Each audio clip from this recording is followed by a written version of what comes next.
The saga for Alexander Isak continues with David Ornstein tweeting about the departure of Alexander Isak from Newcastle to go to Liverpool, but also an emerging breaking news that happened in the last hours about Liverpool still targeting a left winger, which has been reported earlier this window.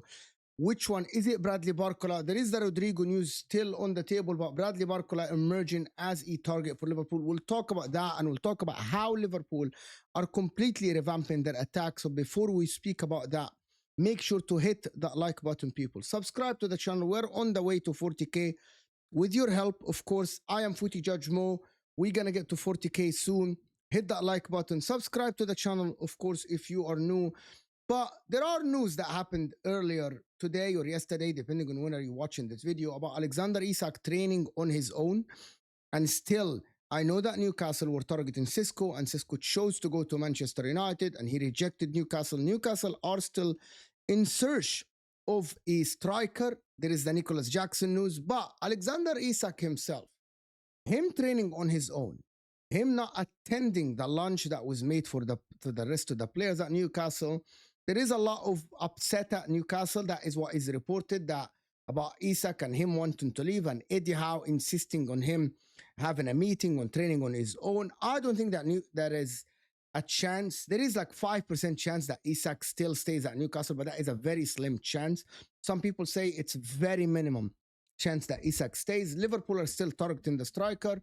There is one point that people are forgetting, that Liverpool have sold Darwin Núñez already, or they agreed the deal already for Darwin Núñez to leave. Of course, with the late Diego Jota, now they sold Diaz. So Liverpool are down 3 forwards. And they only signed Ekitike currently. So Liverpool are still targeting 2 forwards to actually offset the departure of Darwin Núñez and Luis Diaz, and also the passing of Diego Jota, may he rest in peace. Currently, if you look at the situation and look at what Ben Jacobs tweeted, that Alexander Isak has to be told to train alone, everything points that Isak will join Liverpool. The problem now is that Newcastle are still trying to hold on to the valuation of 150, which is, I don't think it's going to happen from the Liverpool side, because Liverpool bid only 110. But I think this saga will end with Isak being a Liverpool player, and that will make Liverpool basically the strongest attack in the league and one of the strongest attacks in the world, because they still have Mohamed Salah, they added Wirtz as a playmaker, they still have McAllister, they added Ekitike, of course, from Frankfurt, a player that everyone thinks that he's gonna be very, very good for Liverpool. But adding Alexander Isak will add a lot to Liverpool. But Liverpool are not only targeting Isak. Liverpool want a left winger, because currently they only have Cody Gakpo to start on that left wing. So people think that Liverpool are stupid to go next season with only 3 or 4 forwards, knowing that Liverpool are targeting every single competition this season for them trying to win it. Now, the news are coming from everybody that Liverpool are targeting Bradley Barcola, the PSG player, the Champions League winner with PSG. That is a player that is so direct, quick, can dribble, can score, can shoot with both feet. And you have watched him in the Champions League, and you have watched him with PSG. This is a guy that will come in and battle for that left side with Cody Gakpo. I believe he adds a lot to Liverpool. But the money that is involved in this deal is a lot of money. There is the news that PSG are demanding 100 million.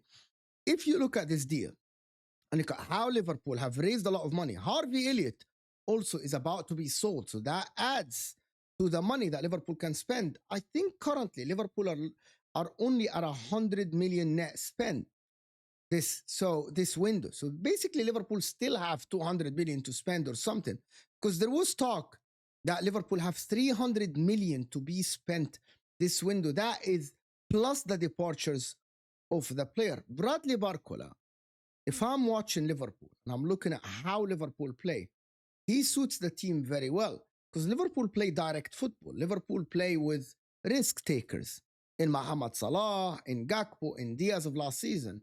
And that is why someone like Bradley Barcola can come in and have an impact right from the get-go. He's a player that is ready, he's a French international who plays for PSG, who won trophies before, so he knows what winning is. And he was coached under Luis Enrique, one of the best coaches in the world currently. So he knows how to play the tiki-taka, he knows how to be direct, He knows how to play in transition. He ticks all the boxes for Liverpool.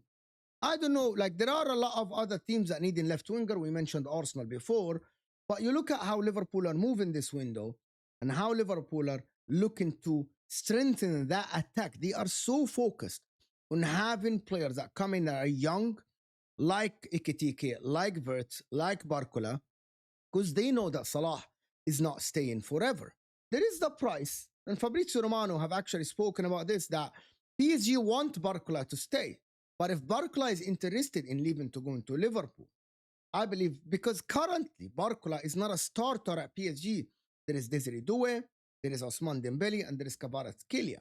Luis Enrique and El Khalifi, they want him to stay, as Fabrizio said. But at the same time, if he goes to Liverpool, I believe he starts over Cody Gakpo. There is enough games in the Premier League and in the Champions League and in the Cups games for both of them to start. And that is why I believe this deal can materialize for Liverpool. And if Liverpool get this guy on their books, along with Isak and having Gakpo and Salah, I don't know how can you beat this team.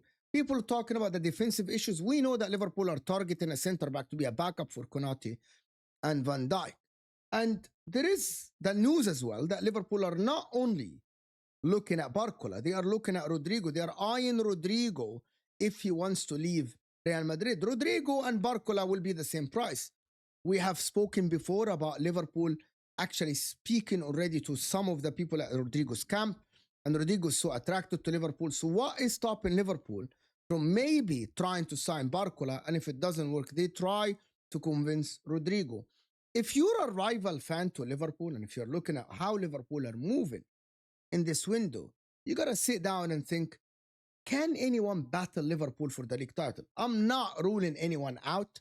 There is City, there is Arsenal, there is Chelsea as well. But the way Liverpool are moving in this window is nothing short of extraordinary. Liverpool saved all the money from the last summer. They didn't spend any money apart from 10 million on Chiesa. And using all the money they are getting from the sales and all the money that they saved from last summer to actually have basically an attack that might be the best in Europe. If they get Barcola or Rodrygo, and it looks like maybe the news coming from France that Barcola might be interested in joining Liverpool. I am baffled by how people are not giving Liverpool like a full-on favorites to win the league. Because for me, in my books, the deals that Liverpool are talking about, the likes of Alexander Isak and the likes of Bradley Barcola, will make Liverpool heavily favorites to win the Premier League. If Liverpool can fork out the money, I'm not sure if people can actually sit down and say, oh, Liverpool spend a lot of money, but they sell a lot of players as well. They sold a lot of players this window. And also they didn't spend a lot of money last summer. So you cannot beat them up with that stick. But the money, if anyone have the right to spend money, it is actually Liverpool currently because of how they didn't spend money. Let me know in the comment section what you guys think. Do you think Liverpool can get Isak and Barcola? Or is Barcola an alternative to Isak in case Newcastle refuse to sell, which is still on the table? Newcastle still insists that Isak might not be sold. They still say that they need to find a striker. There is a Jackson news and there is the links to Jackson, but Jackson will be expensive for them. Will they go and spend the money that Chelsea are demanding for Jackson? That is yet to be seen. But I still think that Alexander Isak will force his way out of Newcastle, and I believe that he's going to be a Liverpool player by the end of this window. You let me know in the comment section if you think Liverpool will sign both. Hit that like button if you are still here. Subscribe to the channel if you guys are new, and I will see you guys later.